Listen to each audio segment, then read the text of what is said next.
तो चलिए दोस्तों, आरू फैक्ट्स में फिर से आप सभी को स्वागत है। जैसा कि पिछला वीडियो को 28 लाख लोगों ने देखा और एक से कमेंट्स भी किए, तो इस कमेंट्स को पढ़ने के बाद हमें लगा कि आर्यन जी से फिर से बात किया जाए, क्योंकि उनकी हर एक बातों में सच्चाई है।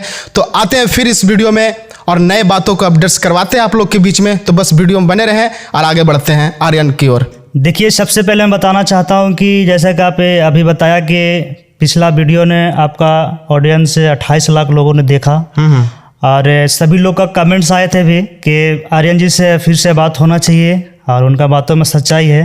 तो जितने लोगों ने देखा 28 लाख लोगों को मैं दिल से धन्यवाद करना चाहता हूं और आपको हमारे ऑफिस में स्वागत है। आर्यन जी, कुछ हमारे पास सवाल हैं जी, वो एक एक करके आपसे पूछा जाएगा। जी बिल्कुल। पहला सवाल ये है कि छोटू और आरती के बीच में जो विवाद हुआ प्यार को लेकर, जी, यहाँ तक छोटू की मौत हो गया, जी, तो मौत ये कहाँ तक सही है, इसके बारे में आप क्या कहना चाहेंगे? देखिए, इस पे तो बहुत सारा टिप्पणी हुआ और बहुत लोगों ने किया।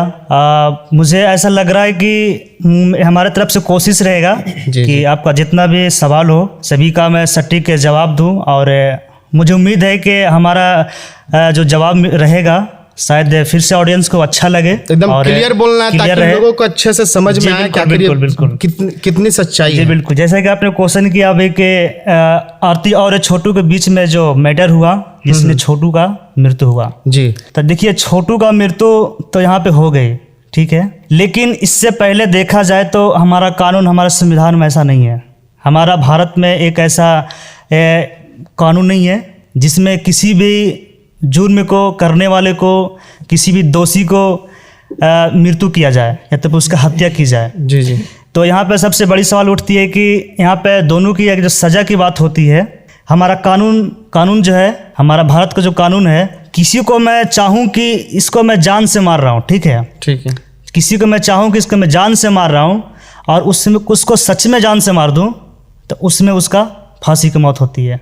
और किसी को मैं ये ना चाह के मारूं कि किसी को मैं मारूं तो वो जान से मर जाए, मारने के बाद वो मर जाए किसी भी तरह से, तो उसमें उम्र कैद की सज़ा होती है। तो इसमें हमारा कानून सजेस्ट नहीं करता कि किसी को मृत्यु कर देना, किसी को जान से मार देना।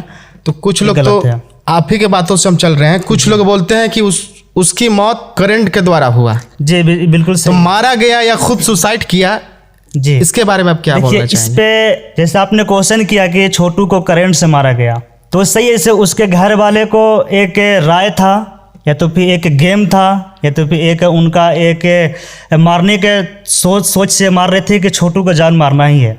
तो यहाँ पे दो क्वेश्चन उठता है कि छोटू को मारा तो गया था जरूर, लेकिन जान से मारा गया या छोटू को जिंदा छोड़ दिया गया था अंदर रूम में और छोटू खुद से लाइन लगाया, क्योंकि अंदर का जो गेट था बंद था। इसमें पिछले वीडियो में हमने टिप्पणी किया था।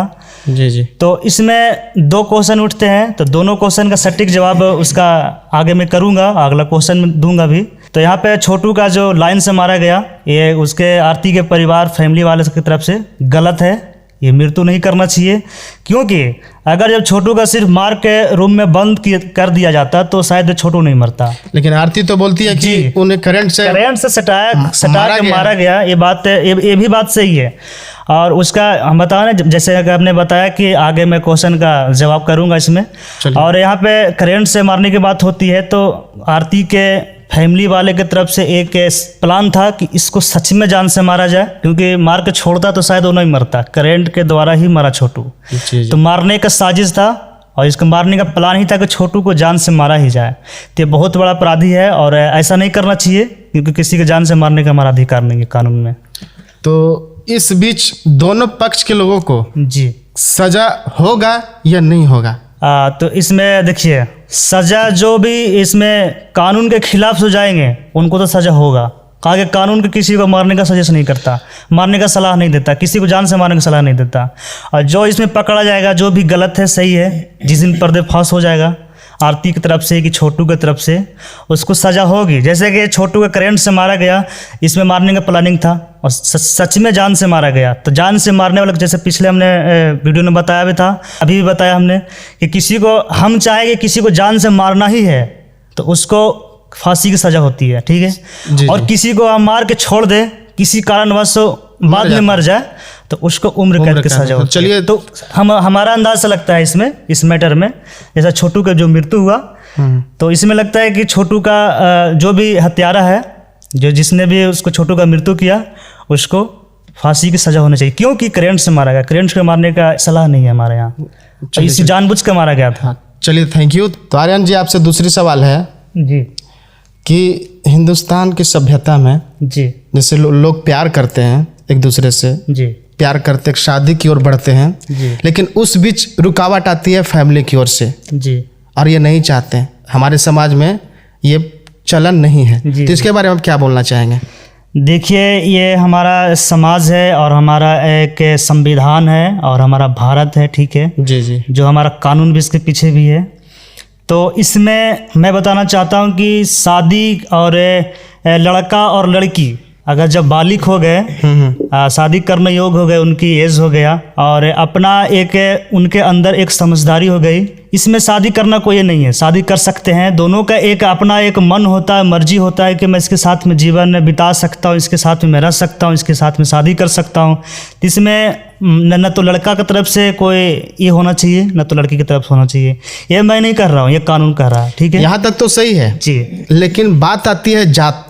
देखिए, जात बात हम लोग देखिए, जैसा कि हम लोग 21वीं सदी में जी रहे हैं, ठीक है, तो हम लोग 13वीं सदी का बात को याद करके 21वीं सदी में जीना गलत है।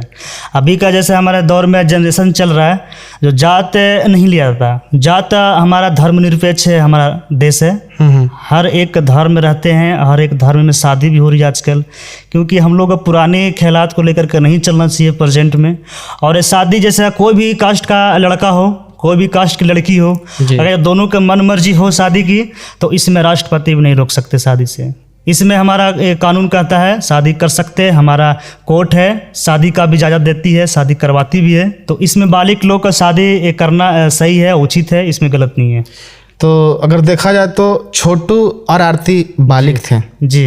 अब किसी का बेटा मरा, तो इसमें जी, लड़की वाले परिवार को सजा मिल पाएगा? देखिए, इस पे हम बहुत एक विशेष बात करना चाहता हूँ और बताना भी चाहता हूँ कि जैसे कि लोग बोलते हैं कि इसकी बेटी उसके बेटा के साथ भाग गया, अदर कास्ट के लोग बोलते हैं, जो जात में लड़का लड़की में डिफरेंट होती है, ठीक है। तो यह कहना गलत है। शायद भागने का एक रीज़न होता है, जो शायद शादी की जो बात घर में चलती है तो लड़की वाला या ना माने या लड़का वाला ना माने, जातवाद को लेकर के, तो लोग भाग जाते हैं। उसका केस मुकदमा होती है, कोर्ट के पास जाना पड़ता है, कोर्ट के ये बार बार सब लोग फैमिली परेशान होते हैं, लड़का वाला बर्बाद हो जाते हैं, लड़की वाले बर्बाद हो जाते हैं।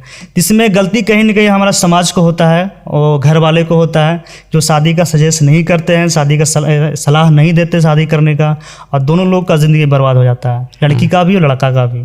तो शायद ऐसा करना हमारा अंदाज से गलत है और ऐसा नहीं करना चाहिए, क्योंकि हम लोग प्रेजेंट में जी रहे हैं, तो हम लोग वर्तमान में सिचुएशन को सोचते हुए चलना चाहिए। तो आर्यन जी, जैसे कि छोटू के मौत के बाद जी आरती डायरेक्टली उसके घर में, लड़के वाले घर में आ चुकी है, तो ये क्या सोच कर आई है? क्योंकि जिससे वो प्यार करती थी वो तो है नहीं, किसके ऊपर उम्मीद करके वो बैठी है उसके घर में? अब बैठी है तो क्यों, और उसकी आखिर वो राज क्या है, क्यों बैठी है, उसको क्या चाहत है, इसके बारे में कहाँ तक सच्चाई है कि रहना उचित है या नहीं है? देखिए, मैंने पहले भी बताया था कि जो लड़का या लड़की बालिग है, जिनकी एज है और अपने इच्छा के अनुसार जीने का उसकी अनुमति दी जाती है हमारे समाज में, जो बालिग हो गए, तो वो लड़की क्या मर्जी है। अगर जो लड़की चाहे तो छोटू घर पे रह सकती है, अपने घर भी रह सकती है। देखिए, तो मैं इस पे बताना चाहता हूँ कि बालिग लोगों को रहने का और अपना लाइफ को स्वयं जीने का कैसे रहेगा, कैसे जिएगा, उसका खुद अधिकार है और खुद उसका एक निर्णय लेने का उसके अधिकार है। तो आरती अगर जब छोटू के घर पे है तो इसमें पुलिस कुछ नहीं कर सकती और समाज भी कुछ नहीं कर सकता, क्योंकि उनकी एज है, उनकी शादी का एज है, वो एक वयस्क है और उनके पास एक अधिकार है को कहीं भी रह सकती है। पुलिस का कोई अधिकार नहीं है कि वहाँ से घसीट के छोटू के घर से आरती घर पहुँचे, पुलिस का अधिकार नहीं मिलता। लेकिन छोटू के पिताजी से पूछा गया जी, वो जो लड़की आई है आपके पास जी, बेटा बनकर रहना चाहती है कि बेटी बनकर, लेकिन इसमें छोटू के पिताजी बोलते हैं ये जो क्वेश्चन आपका ये घर का मैटर है, ठीक है, जो घर का मैटर है, इसमें न तो छोटू का घर वाले का फायदा होगा, क्योंकि छोटू है नहीं, और छोटू के साथ में रहने का जो ठानी थी कि छोटू के साथ में रहेंगे, इसके साथ में जीवन बिताएंगे, तो छोटू के सहारे रहने का जो सोच रखी थी और शायद छोटू अब दुनिया में रहा नहीं, तो वहाँ पर रहना उसका उचित हमारे हिसाब से नहीं है। शायद इसका जो क्वेश्चन आप जैसे किए, इसका निर्णय लेने का जो भी है छोटू के घर वाले को लेना चाहिए कि इसको रखना हमारे घर में उचित है या नहीं है। और क्योंकि अगर जब बोल रहे हैं कि रह सकती है, तो इसमें आरती रह भी सकती है। इसमें न तो समाज कुछ कर सकता है, न तो हमारा पुलिस कुछ कर सकता है, न तो हमारा कानून कुछ कर सकता है। तो आर्यन जी आपसे एक लास्ट सवाल है जी, बस सही सही जवाब देना पड़ेगा आपको। हर एक इंसान को प्यार चाहिए जी, तो अगर मे बी इन फ्यूचर आरती को फिर किसी से प्यार हो जाए जी, और उसके साथ भी वो घटना घटे, तब तो इन लोग को भी फंसा सकती है, जब अपने पैदा करने वाले को जब नहीं छोड़ पाई। देखिए, प्यार का जो किस्सा होता है, प्यार का कहानियाँ होती हैं, प्यार का किताबें लिखाता है, प्यार का फिल्में बनती हैं। अच्छा ठीक है, तो प्यार एक छोटा चीज़ नहीं है, प्यार बहुत है। हमारे समाज में बहुत एक अहमियत दिया जाता है प्यार को। अब प्यार को समझने वालों के ऊपर है। जब प्यार क्या होता है वो समझेंगे तब। जैसे आरती छोड़ करके आई छोटू के यहाँ जैसे आरती रवि रह रही है, वो क्या चाहती है, ऐसा नहीं है क्योंकि वो बालिक हो, उसको प्यार चाहिए। लाइफ जो जीने का अकेला कोई इंसान नहीं जी सकता, उसे भी पार्टनर चाहिए जीने का। तो कहीं ना कहीं ऐसा मुझे लग रहा है कि आरती को ऐसा आगे फ्यूचर में देखा जाए तो उनको भी शादी करना बहुत ज़रूरी है, शादी उनका होगा भी। तो जैसे वो बोल रही हैं इस वीडियो में बहुत सारे बयान दिए हैं कि मैं अकेला रह लूँगी, मुझे शादी का कोई ज़रूरत नहीं है, से मैं छोटू के सहारे में रह सकती हूँ। तो ये बिल्कुल उनका कहना गलत है और हो सकता है आगे जैसे चल के बिल्कुल बदल जाएंगे वो। अभी जैसा उनका बयान जा रहा है ये गलत है, उस पर मैं सहमत नहीं हूँ। तो आर्यन जी बहुत ऐसी बातें आपने दर्शकों को बताया जी, और किसी को कानूनी तौर पे अगर कुछ कानून का नियम पता नहीं है, शादी वादी हो गया, फैमिली मैटर में, ये भी आपने बहुत क्लियर रूप से रखा पब्लिक के बीच में जी। तो हम आपसे यही उम्मीद करेंगे। तो चलिए आर्यन जी आपसे जो भी बातें हुई जी, और दर्शक भी देख रहे हैं, तो ऐसा उम्मीद है कि नेक्स्ट टाइम फिर से हमको मौका मिले। तो इसमें देखिए हमारा एक उम्मीद है और हमारा कोशिश रहेगा कि हम भी एक न्यूज़ देखते रहता हूं और हर किसी का एक रिपोर्ट देखता हूं और सभी लोग का रिपोर्ट से मैं अच्छे जो पॉइंट वाली बात होती है मैं ऑब्जर्व करता हूं, नोटिस करता हूं और मुझे ऐसा लगता है कि मेरा कोशिश रहता है कि कहाँ तक सही है कहाँ तक गलत है। उस नोटिस को मैं इकट्ठा करता हूँ, सारे प्रूफ इकट्ठा करता हूँ और दर्शक के बीच में दर्शक के बीच में रखता हूँ और मुझे उम्मीद रहता है कि मैं सच्चाई का कोशिश करूँ, बोलने का कोशिश करूँ, जो सच्चाई है उसका ढूंढने का कोशिश करूँ। तो मुझे उम्मीद है कि वीडियो जैसा आप लोग देख रहे हैं तो इतना तक जानकारी मिली और मुझे उम्मीद है कि नेक्स्ट वीडियो जैसे फिर आएगा, मौका मिलेगा हमारे पास आने का, तो बेशक आप आ सकते हैं और हमारी तरफ से कोशिश रहेगा कि इससे अच्छा अपडेट आप लोग को मैं दूँ। चलिए थैंक यू आर्यन जी। फिर से उम्मीद है कि आप नए नए चीज़ों को लेकर आएंगे कैमरे के सामने। बिल्कुल। तो फिर मिलते हैं आरू फैक्ट्स में नेक्स्ट वीडियो में। जय हिंद, जय भारत, जय बिहार।